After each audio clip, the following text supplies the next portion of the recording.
On se trouve ici à l'orée du cabinet de Cecilia Granara, qui est donc une jeune peintre d'origine italienne basée à Paris. Le projet qu'elle a réalisé pour nous s'appelle Respirer l'eau, Breathing the Water, et s'intéresse donc aussi à la question aquatique, à la question du paysage.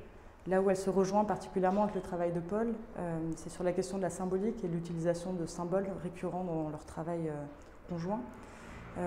La peinture en particulier qui est derrière moi est une peinture qui est une forme de dictionnaire en fait du vocabulaire de Cecilia.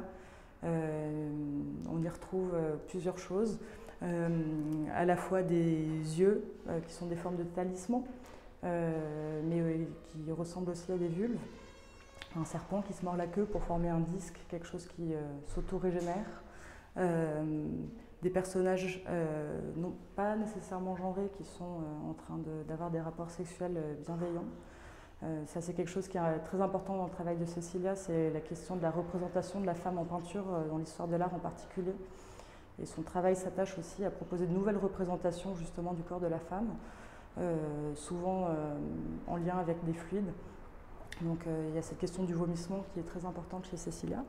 Cette peinture s'appelle Vomir des solutions sur le monde, où justement il y a une forme d'échange qui se crée entre Cecilia, puisque le personnage en bas à gauche est en fait un autoportrait, et le monde, puisque la planète Terre est représentée en haut à droite.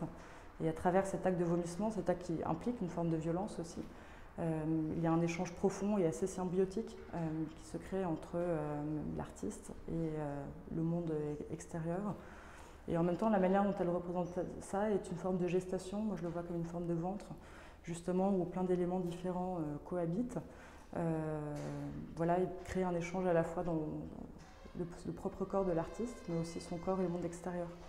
Le reste du cabinet propose des encres de Chine, ainsi qu'une intervention in situ qui est faite de plusieurs nageurs qui viennent proposer à la fois des cadres et des continuations des différentes œuvres, où justement on a ces personnages qui sont en train de comme flotter dans l'espace, du sol au plafond, donc quelque chose qui est assez jubilatoire.